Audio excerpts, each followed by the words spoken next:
যে বাইরে একটা কুকুর নাই নাই বাবু, আছে দুটা কুকুর। 9টা বাজিল, এখন টাইম পেয়েছে ওরা মূর্তি আনবার, তো চলো দেখা যাই। এখন আমরা মূর্তি আনতে আছি, আগেটাই প্যাসেঞ্জার বসে আছে আর আমাদের মেন ড্রাইভার আছে ধসাবালা। হ্যাঁ ঠেলা দেখো, আমরা ঠেলা, বিরাট ঠেলা। আমাদের রাকেশ ভূঁইয়া ড্রাইভার, উপ ড্রাইভার অনুপম পৌরমানিক গেলি। এখন নানান রকমের মূর্তি বানা আছে। হ্যাঁ যা যা দরকার কালকে সকালে আসে নিয়ে তিনি সাহেব মুচকি হাসি দিয়ে করে বলছে মূর্তিটা নিয়ে চলো, সবাই প্রণাম করে লো আর প্রণাম করে মূর্তিটা উঠাও, ঠিক আছে। ফাইনালি হইলো আমাদের লিয়া মূর্তি। এখন ঠেলাকে ধীরে ধীরে ঠেলে ঠেলে কি জুলুম আমাদের দেখো, ঠেলায় লেগছি আর উপর সে গানা বাজছে বাবুর কাকা।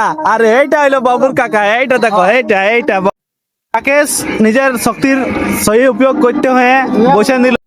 স্কুল ছাড়েছি আমরা, লেকিন দিল সে এখন সবার ইজ্জত আছে, একদম পড়ালেখার সবাই ধ্যান আছে, খাস করে যেটি এবারটি সরস্বতী পূজার তো ইয়ার মন্নত রাখা আছে রাকেশের, ইয়ার বেটাকে আইপিএস বানাবার আছে, সেই জন্য ইয়ার জি জান লাগাই দেখো ধরেছে কেমন, দেখো ধরেছে কেমন, জি জান লাগাই একদম ধরে রাখিয়েছে।